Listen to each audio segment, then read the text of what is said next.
Hello everyone, welcome to our channel Legal Mind Map. So in this video we'll discuss the meaning and rules for determining residential status of an SSC जिसे हमने examples के साथ cover किया है। तो start करते हैं। सबसे पहले मीनिंग समझ लेते हैं रेसिडेंशियल स्टेटस का। ठीक है, और ये वीडियो में प्लीज़ आप नोट्स बना लेना क्योंकि इंपॉर्टेंट वीडियो है और मतलब नोट्स बनाने की ज़रूरत पड़ेगी आपको, काफ़ी सारी चीज़ें जो हम कवर करेंगे। The residential status of an assessee refers to the classification of an individual. जब हम एक इंडिविजुअल या एंटिटी का क्लासिफिकेशन करते हैं कि उसको टैक्स कितना पे करना है, कैसे पे करना है, उसके रहने की जगह के हिसाब से, यानी कि उसका फिजिकल प्रेजेंस इंडिया में कितना है, कितने दिनों का है, कैसे है, मतलब और कहाँ पे है, किस कंट्री में है, इन सब चीज़ों के ऊपर डिपेंड करता है उसका टैक्स पे करना, कि कितना पे करेगा, कैसे पे करेगा। ये सब क्राइटेरिया होता है जो टैक्स लॉ में स्पेसिफाइड है, जो हम आज पढ़ेंगे उसके जुरिस्डिक्शन के अकॉर्डिंग। ठीक है, सबसे पहले कैटेगरी आती है, देखो, the income tax act 1961 categorises individuals into three distinct residential status. तीन रेसिडेंशियल स्टेटस दे रखे हैं अलग अलग। उसमें से पहली कैटेगरी अभी हम डिस्कस कर रहे हैं, which is resident and ordinary resident, जिसे हम ROR लिखेंगे। And individual is considered and ROR if they meet either of the following. वो कब ROR कहलाएगा? जब वो इनमें से कोई एक चीज़, इस ये इन दो कंडीशंस में से कोई एक कंडीशन को पूरा करेगा। पहला है फिजिकल प्रेजेंस टेस्ट। अगर वो इंडिविजुअल या फिर जो भी है वो स्टे करता है इंडिया में फॉर 182 डेज, ठीक है, या फिर उससे ज़्यादा पिछले साल, यानी कि मान लो मैं ही वो इंडिविजुअल हूँ, मैं इस साल बाहर हूँ, अब्रॉड में हूँ, बट मैं पिछले साल अगर इंडिया में 182 डेज या फिर उससे ज़्यादा दिन अगर इंडिया में मैंने स्टे किया है, तो मैं इस कैटेगरी के अंदर आ जाऊँगी, विच is resident and ordinary resident वाली। और एक कैटेगरी इसके अंदर, एक दूसरा जो कंडीशन है वो है ordinary residence test. Ordinary residence test में क्या होता है कि जो उस पर्सन को ना, या फिर ये दे लिखा हुआ है यहाँ पे, कितने भी पर्सन, जो भी पर्सन है, उनको स्टे करना होगा इंडिया में 60 डेज या उससे ज़्यादा के लिए पिछले साल, और कम से कम 365 डेज के लिए बाकी के 4 साल। यानी कि मैं जैसे वो पर्सन हूँ और मुझे 60 दिन 60 डेज जो है इंडिया में पिछले साल रहना होगा, मैं रही होनी चाहिए। ठीक है, मैं अभी चाहे बाहर बैठी हूँ, एंड उसके अलावा मेरे को पिछले साल के अलावा और उससे पिछले साल कम से कम 4 साल तक 365 डेज रहना होगा इंडिया में। तो मैं ऑर्डिनरी रेसिडेंस टेस्ट वाली कैटेगरी में आ जाऊँगी। मतलब कैटेगरी यही होगी जो ये ऊपर लिखी है, this is the category, but I will be fulfilling the condition B. मुझे इन दोनों में से कोई एक कंडीशन का फुलफिल करना ज़रूरी है इस कैटेगरी में आने के लिए। अगर दोनों कंडीशन भी फुलफिल कर रही हूँ तो दैट्स फाइन। नेक्स्ट एग्जाम्पल भी समझ लेते हैं। Sarah residential status in India. Sarah is an Indian citizen who has been living in United States for past 5 years। Every year she visits her parents in India for 2 months। वो हर साल जो है 2 महीने के लिए अपने पेरेंट्स के पास India आती थी। ठीक है, previous year which is specific financial year, पिछले साल जो उसका स्पेसिफिक मतलब फाइनेंशियल ईयर में काउंट होगा, वो टैक्स पर्पज़ के लिए कंसिडर किया जाएगा। सारा state in India for 90 days. पिछले साल वो 90 दिनों के लिए इंडिया में रही थी। To determine her residential status in India, उसका रेसिडेंशियल स्टेटस पता करने के लिए we need to look at the proceeding year, उसके पीछे के सालों को हमें देखना पड़ेगा, which refers to the 4 years immediately before the previous year. यानी कि 4 साल इमीडिएटली, मतलब कि जैसे इस साल को छोड़ के जो पीछे का साल है वो तो हो गया प्रीवियस ईयर, और उस पीछे वाले साल के, जैसे this is for example this is 2023, हम उसका पीछे का साल जो है वो 2022 देखेंगे, और 2022 के बाद और उसके पीछे के साल 2021, 2020, 2029, 2019, ऐसे करके पीछे के साल 4 साल तक देखेंगे कि उसका क्या रेसिडेंशियल स्टेटस रहा है। In the preceding year, Sarah has stayed in India for at least 365 days. बाकी के पीछे के 4 साल वो 365 डेज के लिए रही है, meeting one of the condition of being considered a resident. यानी हमने दो कंडीशन पढ़ी थी, उनमें से एक कंडीशन ये, और देखा ना, ऑर्डिनरी रेसिडेंस वाली कंडीशन वो फुलफिल कर रही है, क्योंकि वो रही है पिछले साल 90 दिन, यानी उसमें 60 और 60 से ज़्यादा बोले थे, वो 90 दिन रही है। और फिर बाकी के पीछे के 4 साल वो 365 डेज रही है, तो she is already fulfilling the ordinary residence condition. Additionally, Sarah stayed in India at least 60 days during the previous year, which is another condition of residence। और वो 60 days भी रह चुकी है, तो वो दूसरी कंडीशन भी फुलफिल कर रही है, वो ये दोनों कंडीशन फुलफिल कर रही है। Now, given that Sarah satisfies both conditions, stayed at least 60 days in the previous year and stayed for at least 365 days in 4 preceding years, she meets the ordinary residency test, is considered as resident. उसने जो पूरा किया है ना वो physical test पूरा नहीं किया. I'm again telling you, दो कंडीशन थी, फिजिकल एंड ऑर्डिनरी. उसने ऑर्डिनरी रेसिडेंस टेस्ट वाली कंडीशन को फुलफिल किया है, तो वो आती है किसमें, resident and ordinary resident ROR वाली कैटेगरी में आती है, क्योंकि उसने कंडीशन बी को पूरी तरीके से फुलफिल किया है. ठीक है.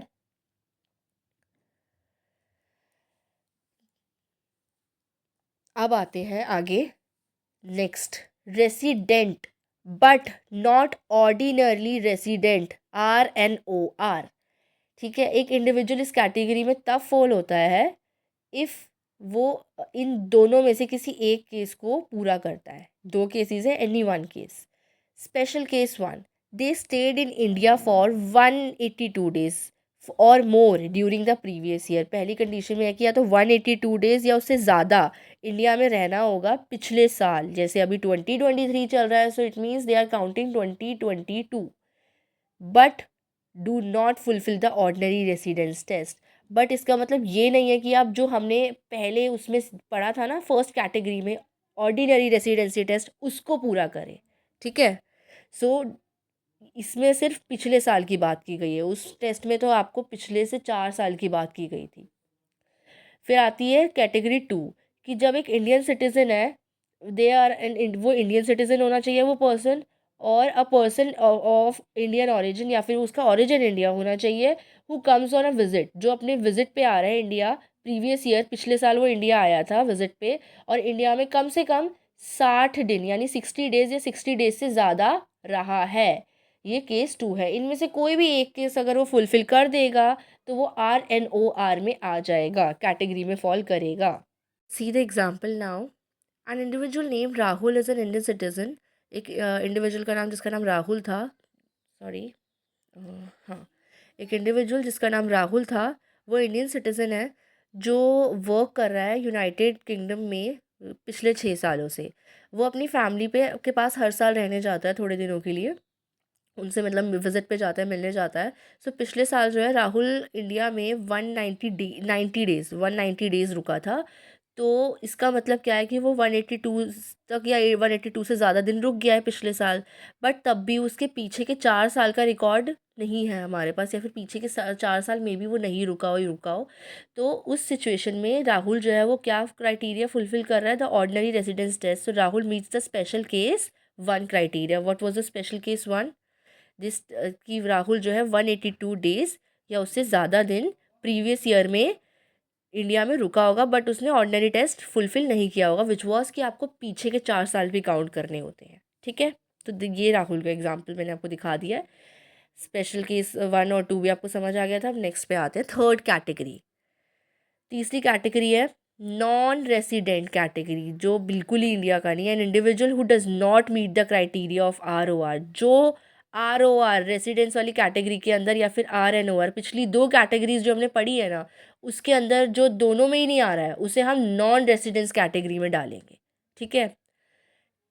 The residential status of an individual is determining based on their physical presence. हम किस किस तरीके से, ठीक है, पहले तो नॉन रेसिडेंट का इतना ही समझ लो कि जो दोनों किसी कैटेगरी में नहीं आ रहा, यानी कि इंडिया में वो रह भी नहीं रहा है, ना वो इंडिया विजिट कर रहा है, ना वो इंडिया में कुछ दिन रुक रहा है, तो दैट इज़ वो नॉन रेसिडेंट में आएगा. ठीक है. तो मैं वापस इस पर आ रही हूँ कि अब ये मैं जो पढ़ रही हूँ वो है रूल्स जो बताते हैं कि रेसिडेंशियल स्टेटस इंडिविजुअल का, कि कैसे कैसे बता रहे हैं हम कि रेसिडेंशियल स्टेटस कैसे बताएंगे. तो इंडिविजुअल कितने दिन रुकेगा, उसकी फ़िज़िकल प्रेजेंस क्या है इंडिया के अंदर, इससे हमें उसका रेसिडेंशियल स्टेटस पता चलेगा. And their intention to make India their home, और उनका इंटेंशन कि वो इंडिया में रहना भी चाहते हैं आगे, यानी इंडिया को अपना होम मानते हैं या नहीं.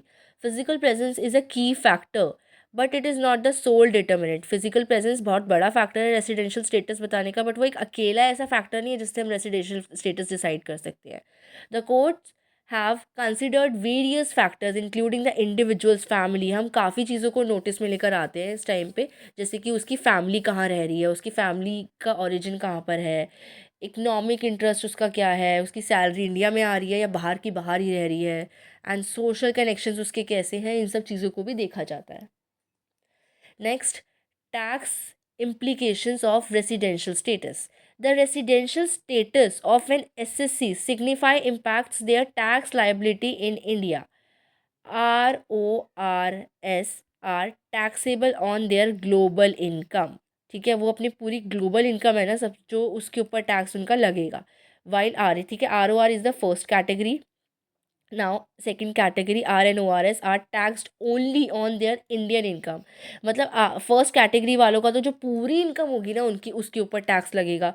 और जो सेकेंड कैटेगरी है उसके अंदर जो टैक्स लगेगा वो सिर्फ उनकी इंडियन इनकम के ऊपर लगेगा. ठीक है. और नॉन रेसिडेंट्स जो कि थर्ड कैटेगरी है हमारी, are taxed only on their income earn in India. उनकी सिर्फ उन इनकम के ऊपर टैक्स लगेगा जो इंडिया के अंदर, सिर्फ इंडिया के अंदर अर्न की गई है. Except for certain type of income like income from investment in Indian securities. मतलब इन चीज़ों को हमने एक्सेप्ट किया है कि ये इन्वेस्टमेंट करिए इंडियन सिक्योरिटीज़ में, ये अलग चीज़ है. ठीक है. तो आई होप ये आपको समझ आ गया होगा. फर्स्ट कैटेगरी के अंदर उनकी ग्लोबल इनकम के ऊपर टैक्स लगेगा, जो हमने फर्स्ट कैटेगरी समझी है ना, वो RORS. सेकेंड सेकेंड कैटेगरी में कहाँ लगेगा? आपका सेकेंड कैटेगरी में आपकी सिर्फ इंडियन इनकम जो है ना उसके ऊपर लगेगा. और जो थर्ड है जो कि आपकी नॉन रेसिडेंशियल कैटेगरी है, उसके ऊपर सिर्फ उस इनकम पे लगेगा जो इनकम इंडिया के अंदर अर्न करी गई है. ठीक है. बाकी किसी और इनकम पे वो नहीं लगेगा, उनको किसी और इनकम से मतलब नहीं है, because you are a non resident. ठीक है. इन बातों का आपको ध्यान रखना है. Next, exemptions for individuals leaving India from, नहीं, फॉर एम्प्लॉयमेंट. अब ये उन इंडिविजुअल्स की बात हो रही है जो इंडिया को छोड़ रहे हैं एम्प्लॉयमेंट के लिए. एन इंडियन सिटीजन और a person of Indian origin. जो इंडियन सिटीजन है, इसमें किस किस की पर्सन की बात की गई है? इंडियन सिटीजन या फिर जो पर्सन है जो इंडिया से उसका ऑरिजिन है, बिलोंग करता है. Who leave India for employment. वो इंडिया एम्प्लॉयमेंट के लिए छोड़ रहा है और बाहर जा रहा है प्रीवियस ईयर में, पिछले साल में. Will be considered a resident in India only. वो अभी रेसिडेंट ही कहलाएगा इंडिया का अगर वो, if they stay in India for 182 days or more during the year. अगर वो इंडिया में 182 डेज कम से कम रहे या फिर उससे ज़्यादा पूरे साल के अंदर. This exception is applicable regardless of whether the individual has stayed in India for 60 days or more if for proceeding year. ये एक्सेप्शन आपका इस पे भी डिपेंड करता है कि जो इंडिविजुअल है वो पिछले साल, मतलब एक साल में 182 डेज या उससे ज़्यादा तो रहेगा ही रहेगा, बट वो पीछे के क्या कहते हैं, इंडिया फॉर पीछे के जो 4 साल होते हैं उनमें वो 60 दिन या उससे ज़्यादा तो कम से कम रहना ही चाहिए. ठीक है. पहला इसके अंदर क्या है? 182 डेज या ज़्यादा. और दूसरा क्या है इसके अंदर? 4 ईयर्स के अंदर पीछे के 60 डेज या उससे ज़्यादा. ठीक है. और किसकी बात करी जा रही है यहाँ पे? इंडियन सिटीज़न की, या फिर जो इंडिया से बिलोंग करता है. समझ गए आप? Next, exemption for individuals visiting India. जो विजिट कर रहे हैं इंडिया. एन इंडियन सिटीजन और a person of Indian origin.